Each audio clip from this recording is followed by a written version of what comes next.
just learn your person. Know who you dealing with. Know who you want to spend. If you want to spend the rest of your life with that person, know that person before you say I do, because you'll be quickly saying I don't.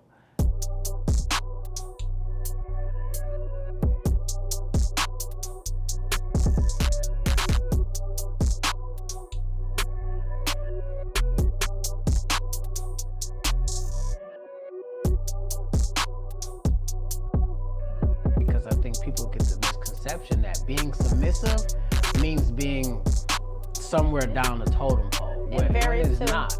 That's dependent on the marriage and the relationship. And I still don't feel complete as a husband, still to this day, or even as a father.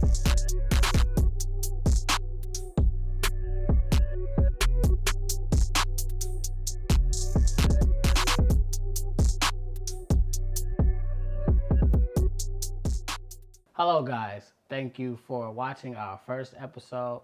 Now we're going to get into the thick of things. We're going to have a deep discussion today about childhood trauma and how it affects your marriage.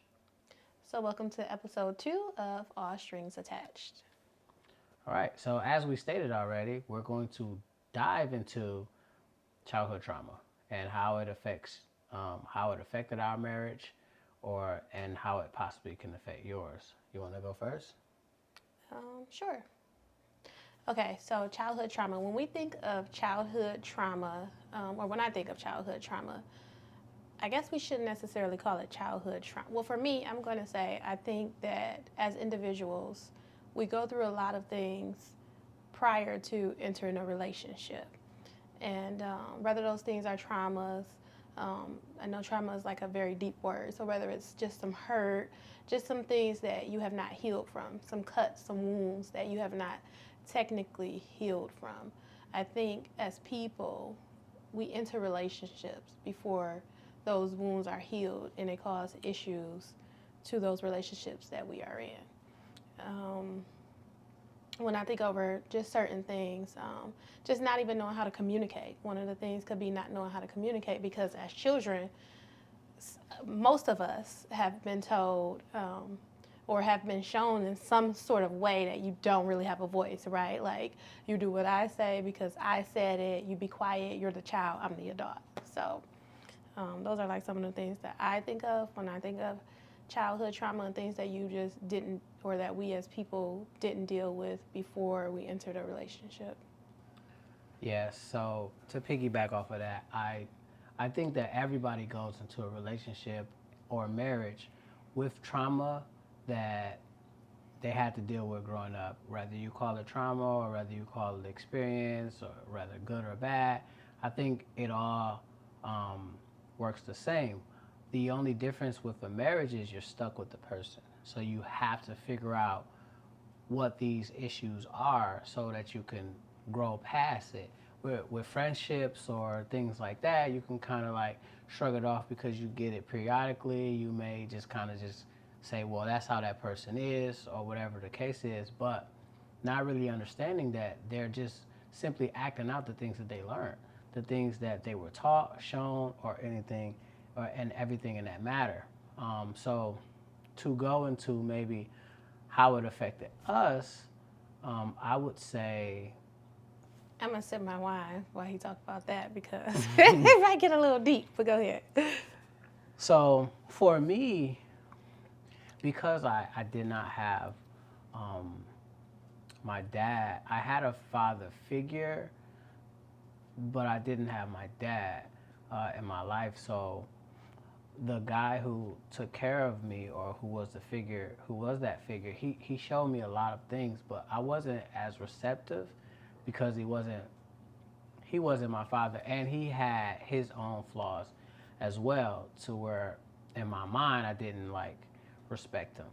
So I didn't get as much out of him as I thought I should. So I didn't learn a lot of the stuff that he knew, because I felt like, you ain't my dad, so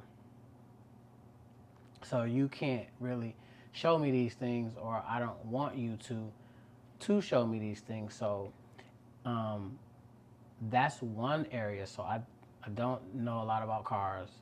I start to learn how to fix things because I think it's in me because my dad does know how to fix almost everything. He's great with his hands. So I think I inherited it, but so coming into the relationship, that was an issue at one point. It was like, man, you don't know how to do nothing that men know how to do. Like, say that. you kind of like, so it was like, but I was like, man, like in my mind, I'm like, I thought I was in good business, but once you get into a relationship and you realize, like, all right, men are supposed to do this and do that and do that and do this, the woman will let you know, like, well, you're a long way from it. So that's from my dad's part. From my mom, what affected the marriage to me was because my mom is not a very affectionate person. And I never saw marriage because she never got married. So I never saw like that wholesome married life, that two, even if it's not necessarily wholesome, like, oh, everything is all great and everything like that. But I never saw a married life in my household. Most people in my family are either not married and or divorced. So I didn't have affection. I still struggle with dating and trying to like plan dates and structure things out in that area and things like that. So it's a lot of things that from your childhood, from your parents, and we haven't even got outside to like the people, the things you see, the people around you. This is just like my parents who kind of, in that, not say that they they hindered me, but they didn't prepare me to be a married husband who with structure and with boundaries, which probably some of, if not all, if partially of the reason for cheating and giving up and doing those type of things. So those are like the two that I can think of offhand right now. There's plenty more that I can discuss. I think it's interesting though that you would say for cheating. Well, my dad was a cheater. That's the one thing I knew about him. But he wasn't present. Yeah, but I knew it because he had my sister, my older sister, and then my brother who are like months apart, and then like my brother who was under them, and then me and my sisters who were like not that far apart. So he was going back and forth and everything like that. Like just because your parents are not around, you still know about them. So you feel like it's like you didn't see the married lifestyle, but you also heard negative things. I heard negative things. So that molds you to kind of like, take that. But the good thing about him not being in my life was it made me an amazing father. I wouldn't dare do what he did to me, to my children. Because you don't take everything and do exactly the same as what your parents do. No, you learn from their knots too, and it can be good. It could be a positive. So that's the positive from that my dad gave me, because, and even the guy who stood in for him to say he wasn't that good with his children. So he did what he did with us, but he failed to do these things with his children. So it was always like, I could never do that to mine. I will always be a great father. I will always be there for them. I will always like just put my best foot forward as far as a father. Husband, I didn't see much. I didn't see any of that. So it wasn't you just kind of learn that on the fly and kind of just try to figure that out. So that's interesting because this time we actually went over kind of like an itinerary or topics of things that we would talk about. And so Terry, per the usual, went out of line because he didn't want me to use my phone. He said it was ghetto to bring my phone here. But so we were going to tell each other what we thought the traumas were, and then we were going to talk about what we thought they were. But it's interesting because I was going to say affection. I didn't really think about the handy part, but it's true because I was always like pressuring you to be handy. Like, oh my gosh, what do you mean? you don't know how to do this or you don't know how to do that. Right. But the interesting part about it is that I like to do stuff, so it gets into like that gender role thing too later on down the line when we do that. It's like, Right. well, if you like to do it, if you knew how to do it. But Right. gender wise, it's like, because as a man, what do you mean you don't know how to do it? So I guess he already told what he felt like the issues or how it affected our marriage. So I guess I don't have to tell you what, or eventually No, I'll you go. can, and then you may have a different perspective. It may be other things, and it's like that I may not see. So you can still express yours, and then we talk about it. I really thought the big thing for you that I was going to say was affection, in which I just feel like it just lacks. But if you weren't shown affection or if you don't know how to show affection, I can see how that can be complicated. Whereas I'm like overly affectionate. My children are overly affectionate. And so, but that was something that I did get from my mother. Like she would leave the house and she'd be like, do you have something to tell me? And you were young then, so you're like, no, I got nothing to tell you. And she wanted you to say like, I love you or whatever, those type of things. Now we said I love you. Now the love yous were rolling, but it was more like the hugging and the maybe kissing on the forehead or even kiss period on the cheek or something like that. Just kind of like the bodily affection to where, as like, or even seeing it, visualizing it and seeing like, oh man, that's how you're supposed to treat your woman, or that's how you're supposed to talk to them, or this and that and the third. So the I love you in our family is standard. Like we say it when we get off the phone, we say it when we leaving. It's kind of almost like a natural thing for us to just say I love you. So to me, that doesn't express enough affection, or that's not enough, because once you use something or do something for so long, it gets saturated. So like to me, it wasn't the I love you, or not to me, but to you.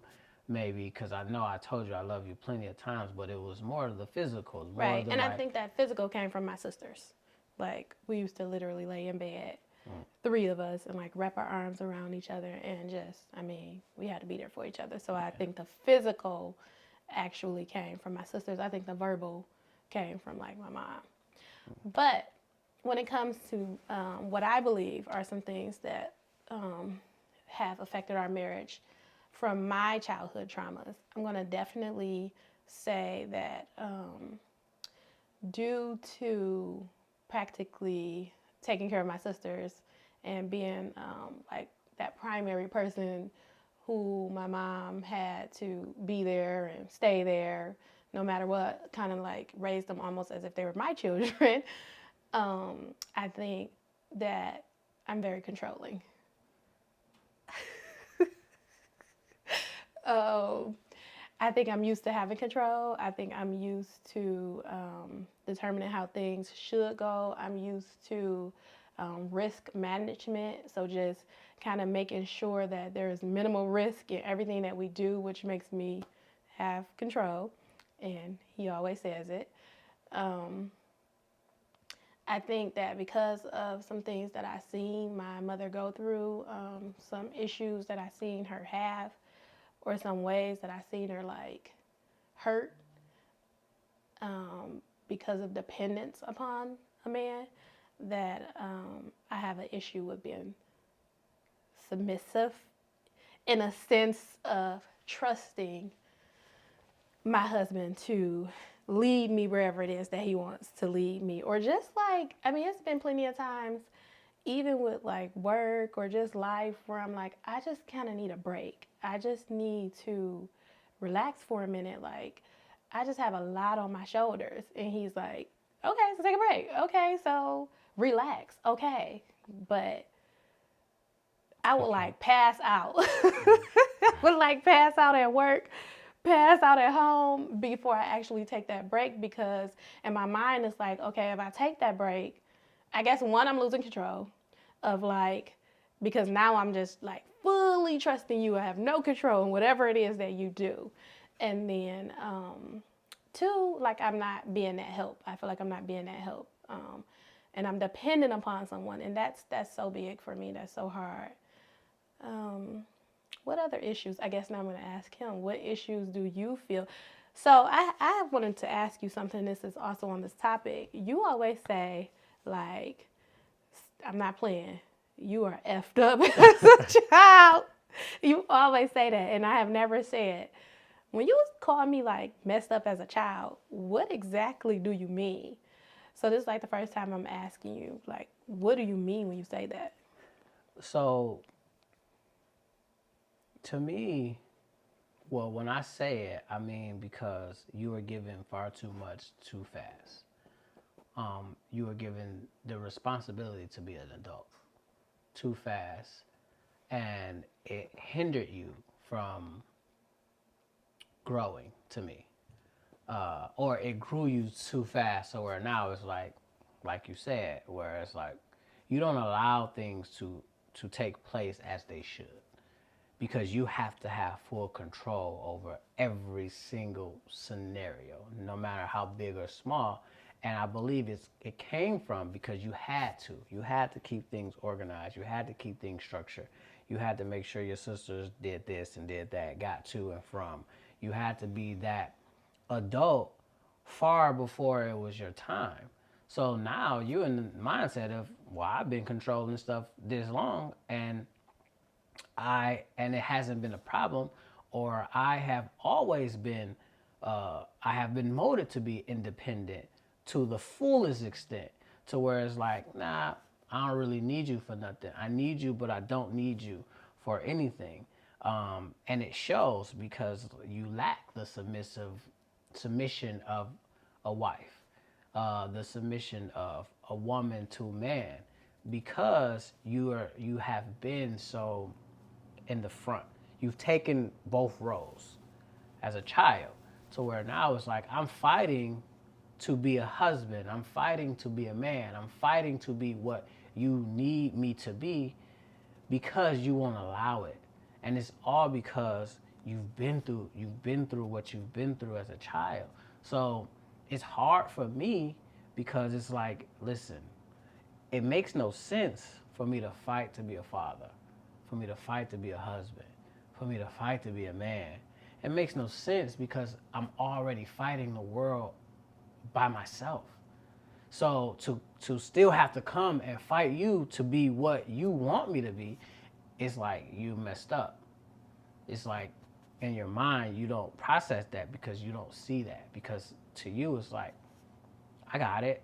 This is this and this is that and that is that. And which ironically, when you get to that point, you lose full control. But when it's time for me to lead on my own, make the decisions that need to be made, you want to be there to comb through it and do all this and everything like that, where it's like, nah, just let me take your hand and let me lead you to where we should go. It's not meaning that every place that I lead you is going to be the right place, but that's just a part of life. You figure it out as you go. But I can't even get you to go to follow me to be my wife and not my mother, because you're so trapped in the mother space.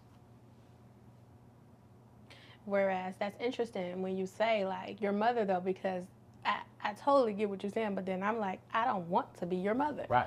I feel like too, in a sense though, some of that mother part is not, it does, it's everything you said, but I also think sometimes you don't realize though that you are asking me to play a motherly role. Like it's kind of like contradiction, because you'll say, I don't want you to be my mom, but then you won't be like on top of certain things, or you won't like appointments or this or that, and then you'll say, oh, well, that's a wife's duty. But like, no, it's like your responsibility to take care of yourself and to handle yourself. So it's really hard to me when men in general say like, oh, being a mother, and especially my husband, because it's like, but you do want me to be a mom in certain circumstances, but in certain circumstances you don't. There it is. And I don't necessarily think that I'm ever trying to be your mom, though. I always think I'm doing it in the best interest of us. Everything that I do, I always think I'm trying to do it in the best interest of us. Right. Do you? Oh, go ahead. So there's a saying that says that there's a time and there's a place, right? So where I think that you get it confused is you don't understand the time and the place. As a wife, the wife and mother's thing cross, but there's a time where you have to be the wife and you have to allow your husband to be the husband. You can't fully be the mother at all times. You can't. You're fully going to be the wife, which is being submissive. And submission does not mean doing whatever the husband says. The submission is not being what I say goes, or you have no say or nothing like that, because I think people get the misconception that being submissive means being somewhere down the totem pole. When it's not. That's dependent on the marriage and the relationship and how they try to control the situation. But it's not. It's simply having the understanding and being able to be like, all right, this is your time. This is my time. This is your time. This is my time. Because we're a team at the end of the day. We're not fighting against each other to get to the same place. We're not tugging the war just to get to the same position. We want to do it together. Hey, yes, appointments and stuff like that. That's you. That's your. I'm not crossing. I don't cross over ever. I'm not crossing over in that boundaries. I tell you, that's you. That's your thing. You do it. You take care of that. And then other things are me. That's me. You know what I'm saying? I'm gonna take care of that. That's me. You don't gotta worry about none of that type of stuff. So it's just kind of like finding the balance. Finding the balance of when you can be like, all right, cool.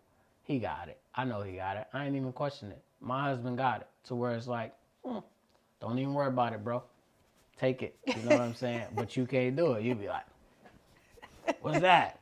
Who's that? Okay, but we're going to be real. Some of those times when I do that, it turns out to be like, okay, I'm glad that she did this because, yes, you were right. You hate to it. Yeah. Oh, my God. It's rare. It is not no rare. It's rare. At this point, we'll cut the cameras because you are not telling the truth. It's rare, but it is not rare. But that's fine. So sometimes, that's what I'm saying. I think you're missing it. It's still sometimes. I get it. No, I get everything you're saying. I'm just saying. To where it's like, all right, am I really playing the position not supposed? I question myself constantly because it's like, I don't feel like I'm able to be who I can be.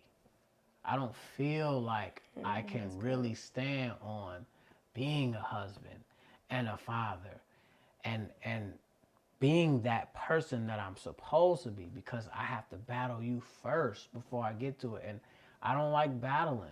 It doesn't make sense. So that's what I'm saying. Like, in order for me to be my very best version of me, I have to be able to explore those realms and be able to make these mistakes and be able to do the things that you're supposed to do as a husband and primarily a father. They go both hand in hand. I'm fighting you for both of those things constantly. And I just feel like sometimes just be like, all right.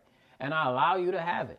Thinking like, all right, you'll see like, hey, I'm doing too much or whatever. You'll say it and you'll do it. You'll come back to reality. You'll give me the keys. Before I get out the driveway, you right back pushing me out the driver's seat. So I still don't feel complete as a husband, still to this day, or even as a father. I feel like I fail in my son on a day-to-day basis because I can't be who I think I should be in that area. Wow, and that's crazy because I don't feel like it. But since we are on this part, because one of the things that we said we were going to talk about is, one of the things we've never talked about is like our hurts and how we've hurt one another. And we probably should buy some tissue over here. So that, because what I'm going to let you say what your hurt is, but that almost sounds like one of your hurts, like that hurt me. But why I wanted to get into like our hurts before I even tell you, like, since you're talking about yourself and what hurt you, I have always felt like I hurt you in the area of a husband or just in the area of like confidence, like self-confidence. And it literally bothers me so much. I feel like I'm gonna cry. It has like bothered me so much. So I've always wanted to tell you, like, I apologize. So I feel like when it comes to like your career path, I'm choking up. I feel like I play a major role in that, right? Because I played a major role in that because I led you in so many different directions of like, okay, you should be home with your family. No, you should be having money. Where's your money? You don't have any money. You're broke.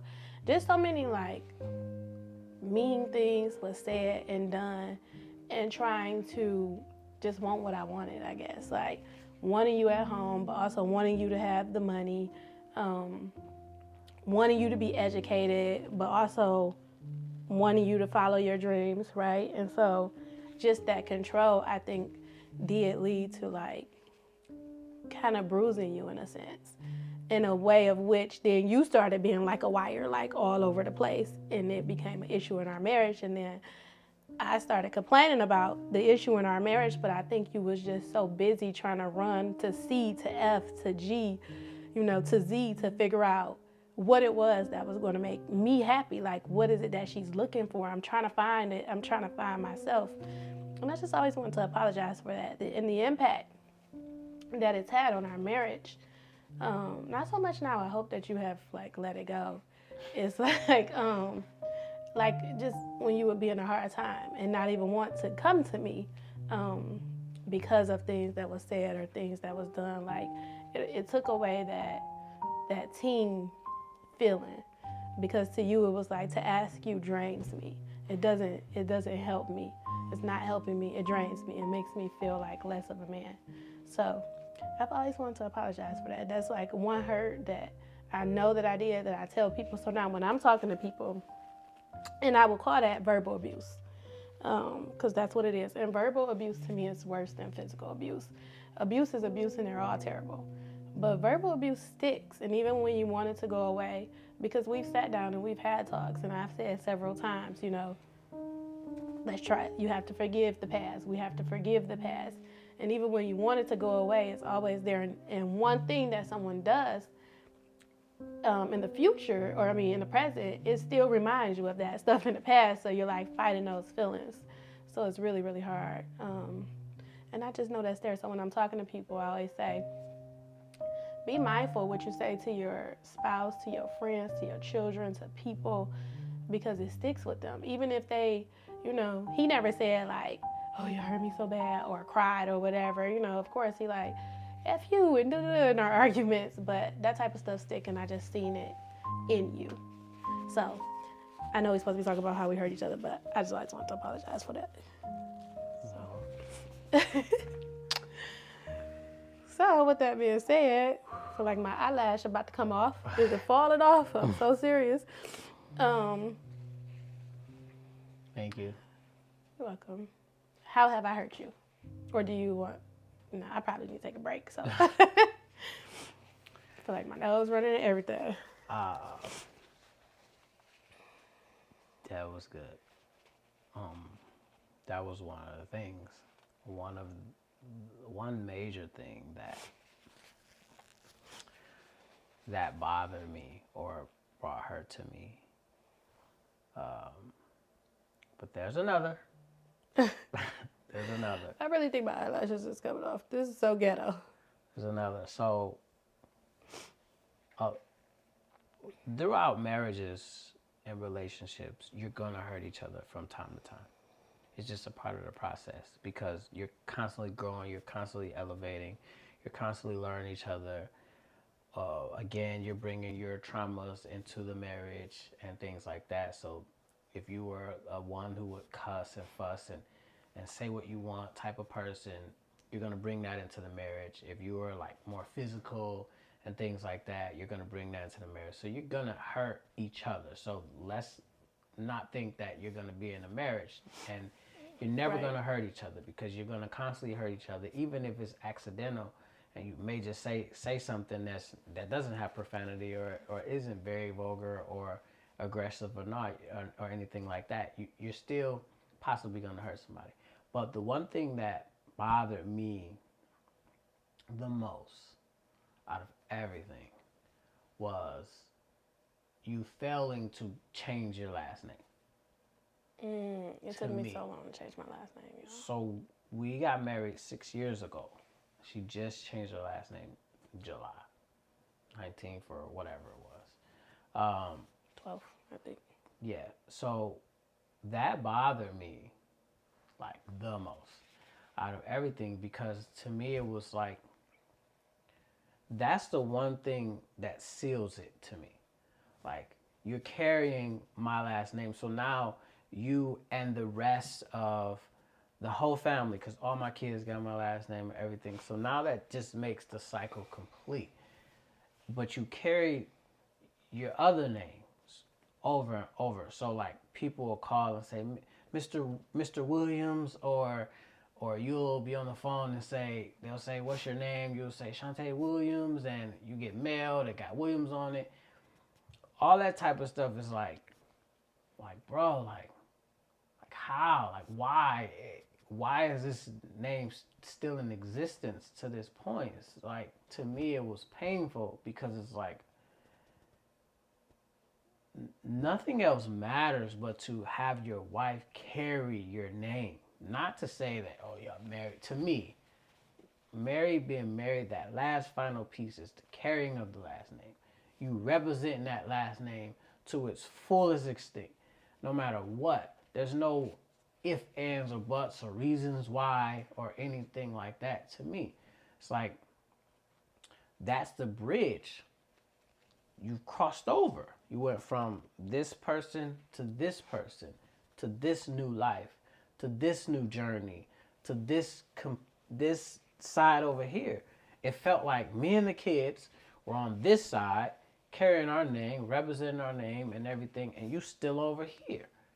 After we got married, and after we said I do, and after we signed papers and stuff like that. And this is even after I made mention quite a few times.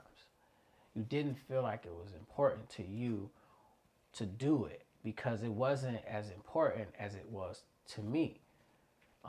And that bothered me for so long. It still bothers me. Even when I make jokes, because I try to make light of everything, and I try not to like carry things on me. So even when you presented the paper and all and everything like that, I told you, I said, there's no excitement about it anymore. The excitement is gone. The excitement of you carrying my name now is not even exciting anymore. It don't feel good. It don't even feel, it's just like, okay, thanks. Thanks for doing it. Appreciate it after so long, but it just bothered me.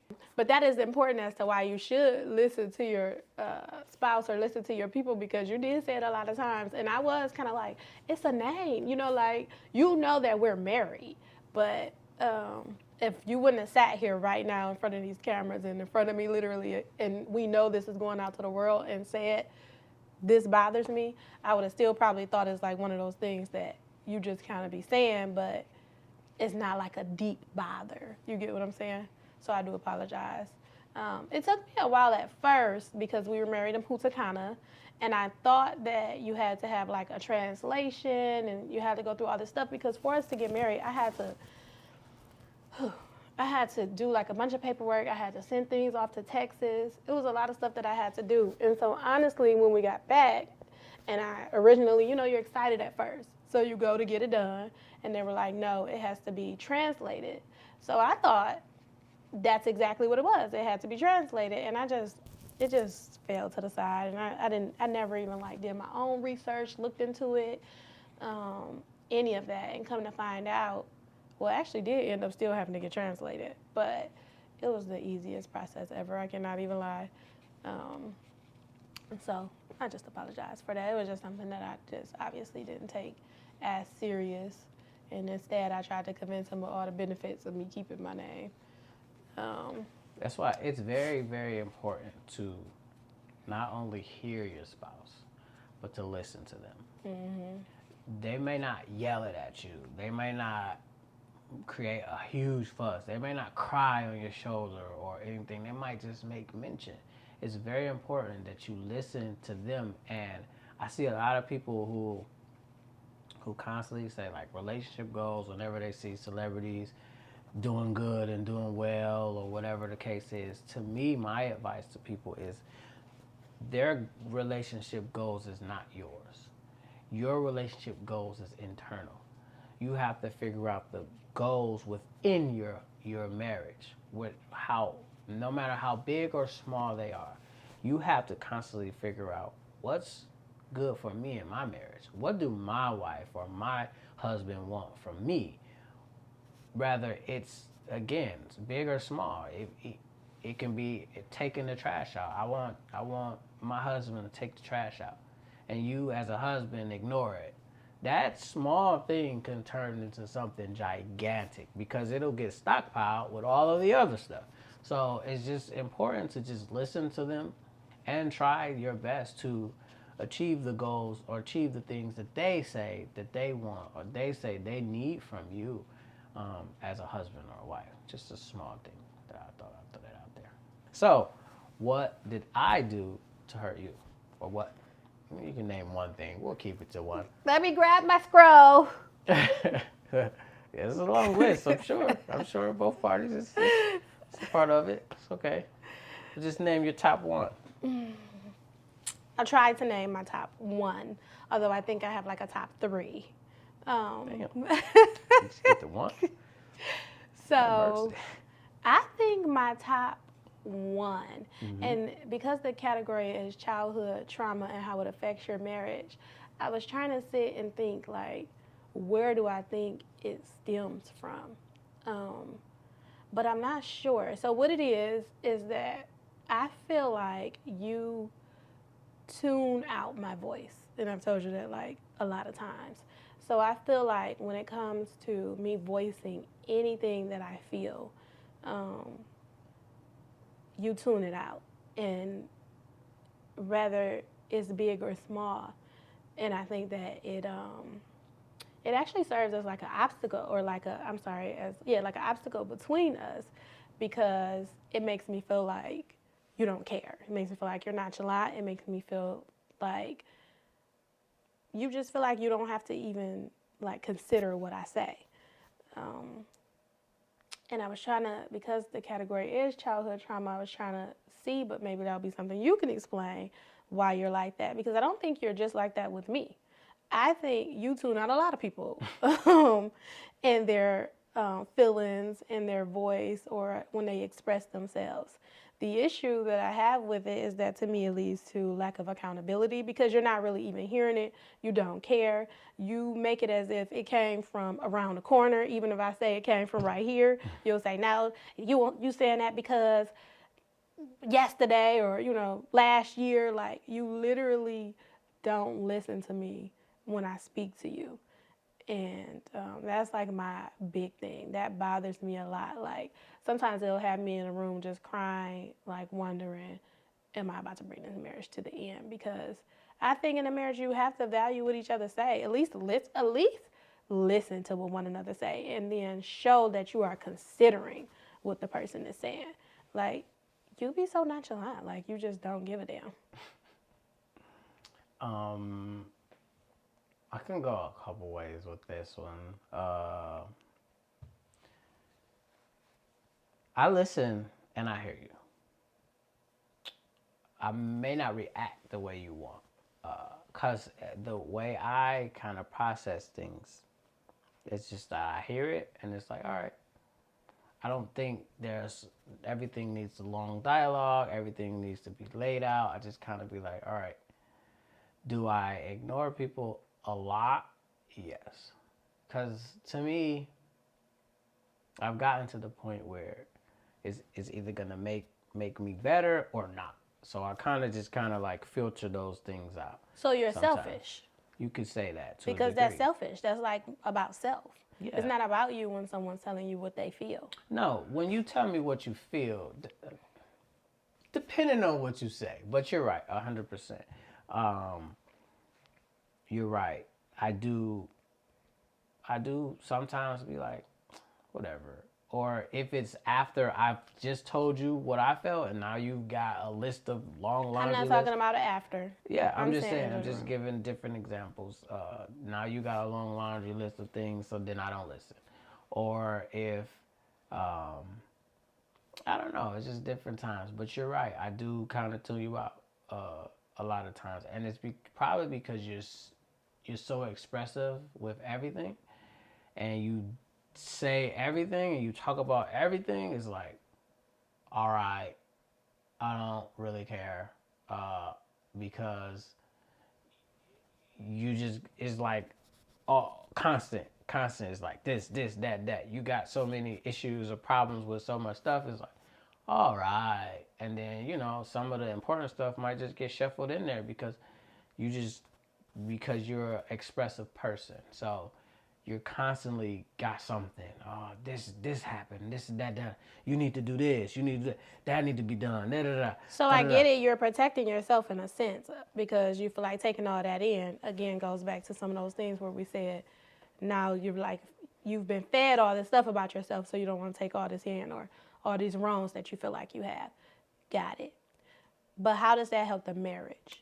Because then you're not listening Right. on the other end. Right. How do you balance that out? Because that's not okay. And that can't continue. If that continues, we will not be married for a long time. Right. So how do you fix that? Just being more open to communicate. So just when I feel like, all right, I've had enough, or okay, I'll fix this, or whatever the case is, just kind of be more open to say, hey, look, give me a minute. Give me a minute. Let me process this stuff.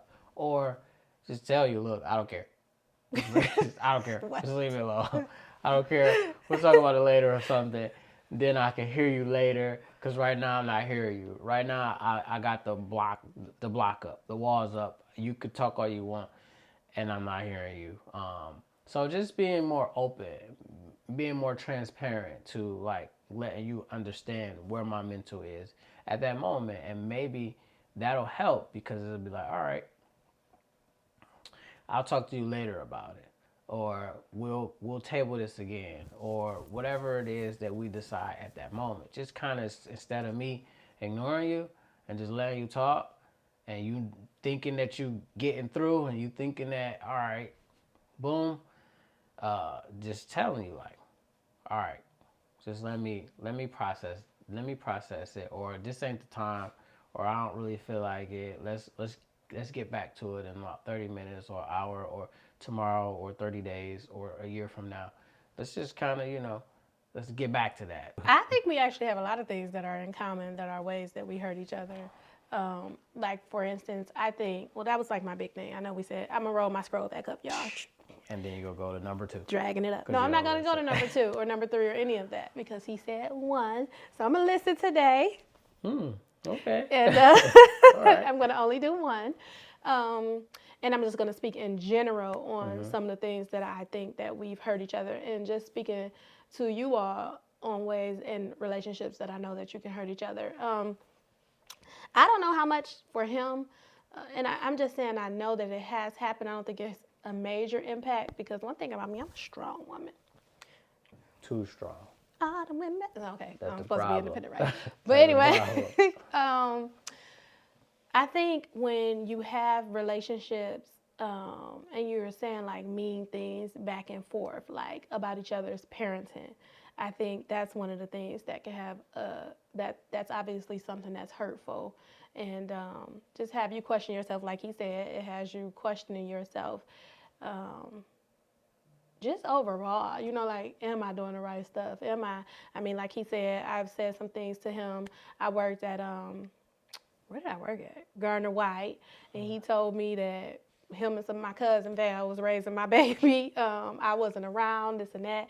So I quit that job and got another job at, and just because I felt like I wasn't in my baby's life. So I felt like I had to do something. And just those words, you just don't know. They're just there, and they have impact. And one thing about Terry and I, we always sit and have talks. I'm queen of, are you happy? What can I do to make you happy? What am I not doing? Now, just because I'm queen of asking the questions, I mean I'm queen of like actually living up to the the things that he's saying. Yeah. But I'm definitely queen of asking those questions or whatnot. And so when you ask those questions, and then either spouse go out and still do something, that's not even verbal words, that's physical, and it still can have an effect on you. It can make you feel like, wow, am I not enough? Am I? For some people, I just want to let you know you are still enough, men or women, men and women. I ain't really feel like, am I not enough? Because, but I would be lying to say I never went through that feeling of like, wow, like, what is it? What's the reasoning?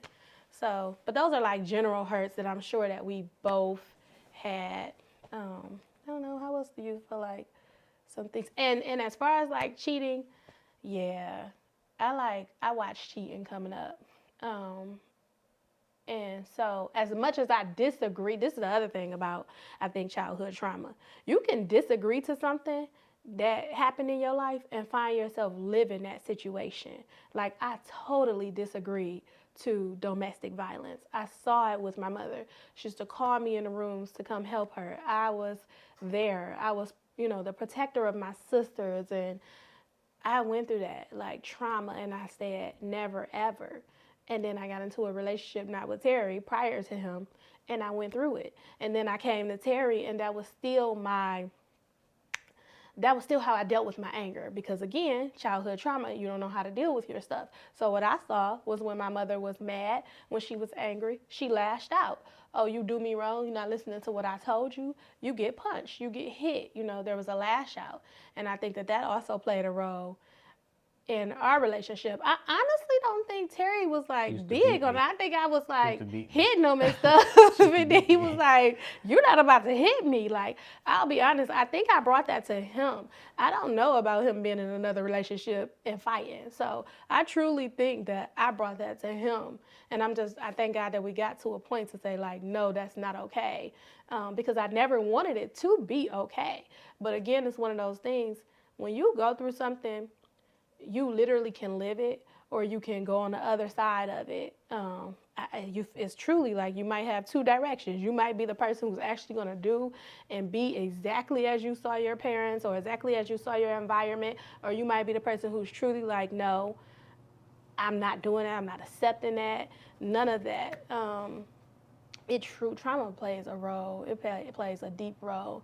And so that definitely came into our marriage. There's some other things that I can think of that came into our marriage for sure. It's very important to learn your mate, learn who they are, talk about those traumas, where they come from. Talk about it. Really not even if you, because sometimes it's hard to talk about because the person don't know. So just talk about their childhood, how they came up, how they were brought up, and listen, and then you'll get a better understanding of who you're dealing with versus just trying to hurry up and speed through the process. Knowing somebody's favorite color, food, and all that, it's cute for like if you're playing a game. But knowing someone's internal and their history is where you want to know. It's what you want to know. Because if you're planning on spending the rest of your life with this individual, those are the things you want to know. Not only just for the marriage purpose, but even raising your child or raising your children, because that's where conflict comes in as well, of how I was brought up versus how she was brought up, were two different upbringings. And I liked the way that I was brought up, and she like, nah, that's kind of old school, that ain't really the thing, you know what I'm saying, we're gonna do this and that and the third. So like just taking the time to 100% just know the story, know where they came from, know what they've been through, from the time they came out the cootie hole all the way up to the time they know you, to the time that you guys are at that very moment. Because it's very important, because we skip those processes. And then we get into the marriage, and then we wondering why everything is so chaotic, because now everything is settled down. Now you have to learn each other. Now you have to be with each other. You have to kind of figure those things out. And then some people can't get through that because it's like, oh no, this ain't the person I married. I married such and such over there. But now when it's time to do a deep dive into that person, you want to run. You want to get up out of there. So talk to your mate. Yeah, talk for sure. to them. Talk to them and understand them. Like, because if your mate have seen their mom or dad constantly be in a mental or physical abusive relationship, you're going to deal with the same exact thing. No, that's not true. In most cases, you will. They might He cannot factually say that is true. And You some can't people that's like, factually no, say- I saw it, and I'm telling you, and it was I ain't putting a very number on it, but I'm putting the brutal, percentage and I that will not go is- through it. It's more likely that you'll deal with that versus, and they can try to, try their hardest to stand firm and say, because that's how I am with my children. I said it earlier that me not having a father, my own father, is the reason why I am the greatest father, which I try so hard to be today. So you can, but I slipped in a lot of ways in fatherhood because I didn't have that father figure. So I'm there and present. I'm here for everything. But I know there's a lot of things that I can't teach my son that I don't know. A lot of things that I can't do with my son that I don't know. Because of that. So I don't want anybody to use their trauma from past as a crutch either. You gotta grow up. You gotta grow up. Yeah, you definitely You have to grow. You gotta stand on your over it. 10. You gotta be like, hey, this happened to me in my lifetime. You I'm see, glad I I'm asked the- him, like, you blaming your childhood for cheating? Because Yeah, I did. I mean, I'm not blaming it, but I'm saying that it didn't help. It didn't help that he was a Rolling Stone at all, and that's the stories that I got and everything. Cheating comes with a lot. We'll talk about that on another time. I think deal with your hurts, deal with your traumas, especially if you can deal with them. As he was talking, I was thinking like another one of my traumas was with my dad, right? And the way that I felt about him being in my life or not being in my life. And I fought him for so long about him not being in my life. But year after year after year after year, he was trying to be in my life. 100%. It's something that I literally could have dealt with, but instead I fought him for not being in my life. And then I developed this attitude of like, I don't need a man. On top of what I told you all about my mother and her depending on men. So I literally became this, I'm with you because I want to be with you. I am not with you because I have to be with you. I don't need you. I don't have to be with you. I've changed that though. I be texting you sometimes like, I love you and I just want you to know. Actually, he feel like if something was to happen to him, like I'm gonna die behind him or something, like he feel like I can't even live without him. Yeah, no, But, you can't. It's over. It's over. But for a very long time, definitely was like that person. So saying all that to say also, in talking to your significant other, soon to be wives or husbands or whoever the person may be, if it's something that you can deal with and you can fix and you can work on, start to do that as well. Don't just talk about it. Actually work on those things because it's truly imperative to any relationship that you're going to be in. Whether you're married or you want to have a forever lover, it's just important that you deal with those traumas. What you say with your family? I'm like, they old school. That's not what I say.